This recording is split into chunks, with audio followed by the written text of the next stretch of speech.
One of the things that I wanted to discuss with you guys, because Greg Cote wrote a column about it this morning, and I have my remorses about some things that happened yesterday.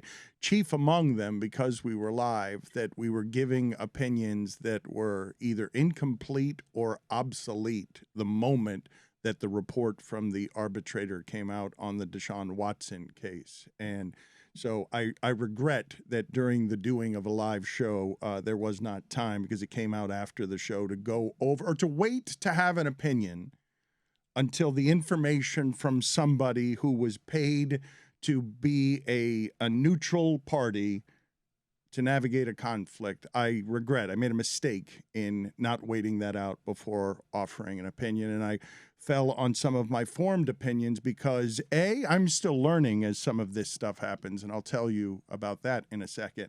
But also because what we are seeing with this case is so unprecedented.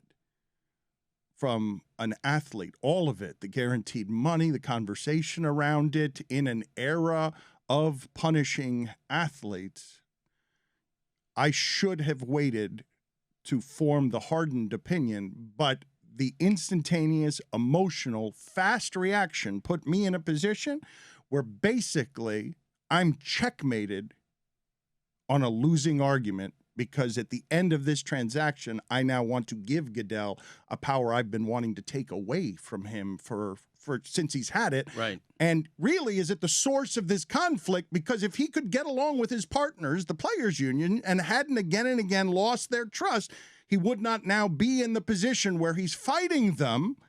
He's winning according to the arbitrator on every single point. Sexual assault was committed. Yes. According to the NFL proved its case to an independent arbiter. And really what happened yesterday is the penalty is light. It's twofold. There's time served, right? Because whether you believe it was a suspension, full paid, he did miss a season of his prime. That is a punishment. Yeah, but it's not because of that. No, you have to also apply the context that he was trying to force his way out of Houston before all of that happened. Right. He sat out last season. He didn't miss it as any kind of punishment for all these allegations. Well, but it was counted as time served by everybody. And whatever it is that you have to say, I'd love to make millions not working and everything else, it still is a punishment to not be able to play and to have your name smeared. Not punishment enough. And then yesterday comes down, and 6 games felt appalling. It felt... No matter what your tribe is on this, and people line up, black, woman, athlete, is it my team? I'm tired of black people being tried in the press. People take their sides. The reason that I wish that I had more information yesterday is because it seems like what happened is that this woman ruled against Goodell's ability to make up the rules as he goes along on what these punishments are. That she agreed that the NFL proved its case. I was not aware until yesterday, an off-air conversation with Jessica. I was not aware. I'd always associated in my mind, and because I come from privilege too, that violence is physical. That it's physical violence. That's how I define it. And the reasons that things were made in nuance and context between Trevor Bauer's situation and Deshaun Watson is that Deshaun Watson was not viewed as a physical threat, but she even ruled that he was a danger to others. She ruled that he stained the NFL shield by using his status as an NFL quarterback to lure women into what was a violent situation, whether you define it as physical violence or not. There's a phrase, nonviolent sexual assault, that felt oxymoronic to me. I thought if it's sexual assault, it's almost going to always be violent. Like that. I thought assault and nonviolent, those two things can't be in a phrase together. And I did not find, like Mina Kimes, she thought the ruling was incoherent and confusing. To me, it was not incoherent and confusing. She sided with the NFL on everything and then said, based on precedent, this is not how you punish. you don't punish this way. You cannot set a new set of rules. They said, but it's unprecedented. The crime's unprecedented. The number of people, unprecedented. It doesn't compare to anything else. We need an unprecedented penalty. And her response was, no, you don't get to do that when you're in with a league partner on something like this, where the players have a power that you, the commissioner, are no longer trusted with. And now you're trying to do the same thing that you've always done to punish extremely. And she wouldn't allow it, even as she sided with him. I made a point in the column that I want to reiterate, because part of this is that there was precedent for a harsher punishment. In 2017, Ezekiel Elliott was suspended the same 6 games. Okay, he had been accused of domestic abuse. That case, like this one, was not criminally prosecuted because the state attorney's office at the time said there was conflicting evidence. In Deshaun Watson's case, there was not conflicting evidence. There were 24 women saying the same thing. But not the arbiter didn't have access to all of those women. And again, the reason she said this is she defined violence as non-violence. Yeah. She was saying the CDC is non-aggressive physical violence, which I'm with Mina on that one. It sounds oxymoronic. I enjoyed our discourse yesterday. I actually thought while many people were whiffing, we did nail the important part, which is, no, she said he did this. Yes. He did this. He did this, and we'll get to what the Browns said afterwards, because I'm very curious to see how they pivot. And you've already seen one asinine statement I can't from the believe they Haslam. used the word triggered in their statement. They used the word triggered, and the fact that Deshaun Watson has displayed public remorse since when? Zero. Yeah, and the arbiter said that too. Yeah, and that's part of my problem with this whole thing. But basically, he's calling 24 women a liar, and he continues to do so. And to me, the important distinction in this is you can say Deshaun Watson got off easily, and he did, but do not say that he was exonerated. Okay, he was found guilty. Let's stay here for a while, because throughout this process, the Browns maintained they did their own investigation, and they thought that Deshaun Watson would come out clean. They believed in Deshaun. They believed that he was doing the work, even though he admitted that he had no work to do because he did nothing wrong. You now have this investigation, and the result is the NFL met the burden of proof that the 5 cases they took into account, Deshaun Watson sexually assaulted them. You have now learned, through an investigation, through a ruling from an independent arbiter, that you have a serial sexual assaulter in your locker room that has shown zero remorse. Now what? Oh, he's still on your roster. We stand by him. He's done all the right things. Fuck you.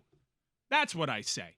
Because you had a historic amount of allegations against this guy. You said you did your due diligence. Now you found out that he lied to your face? Okay? What, like, now you want to keep him in your huddle? Now that bullshit contract that you gave him, where you limited his financial liability. I am so pissed off at the Cleveland Browns. The fact that they're standing by, Kevin Stefanski said he stands by the ruling of the judge. Okay, then you stand by the ruling that says the quarterback that is leading your team sexually assaulted 5 women. 5. The 5 that they heard. How does this make sense to anybody? This is insane.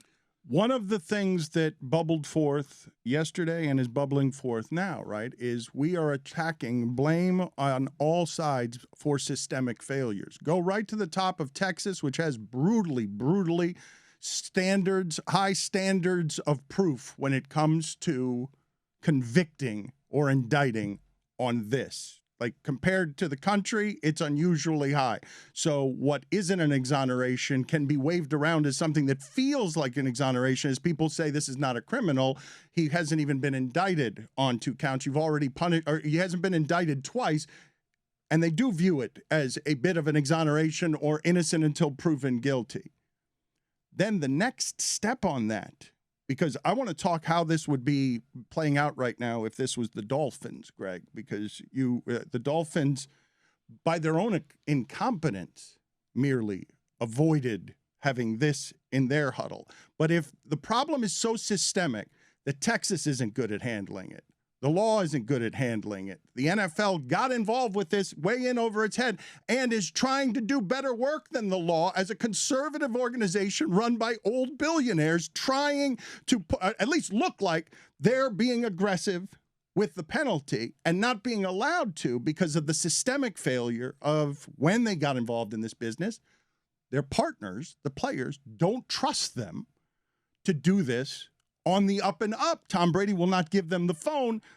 The arbiter is saying, my credibility comes from the credibility of NFL investigators. What I am viewing as credible evidence that proves the NFL's case is these investigators that I believe to be credible, even though those investigations have been flawed before. But she is taking the word of the NFL, incentivized here to punish deeply, that he is guilty of all of this. And she is citing this because this to me was the sentence that was the decision. It wasn't about any of this other noise. It was about this sentence. I am bound by fair and consistent disciplinary determination. It's as simple to her as what are the precedents here. This is the stiffest penalty I've ever given for a crime that she's saying she's defining as nonviolent. She's defining it as nonviolent. That's abhorrent. I don't think any of the victims would agree that it's nonviolent. And lifelong bruises sometimes are invisible, but they're there. And I just think it's abhorrent the way this ended on so many levels. The two sides, the NFLPA/Watson and the NFL, tried to compromise this. They tried for an agreement before the penalty phase. The NFL wanted at least 12 games and an $8 million fine. Watson's side wanted a maximum of 6 to 8 games. So the disciplinary officer gave the low end of what the NFLPA would have agreed to without a fine for a $230 million guaranteed contract. You can't fine this guy. And there's no precedent for this because all these other incidents are individual incidents of domestic abuse and such. This is a serial sexual abuser, 25 cases. And the fact that 24 of the 25 have now been settled, that's also not an exoneration. Settling a case does not mean he isn't guilty.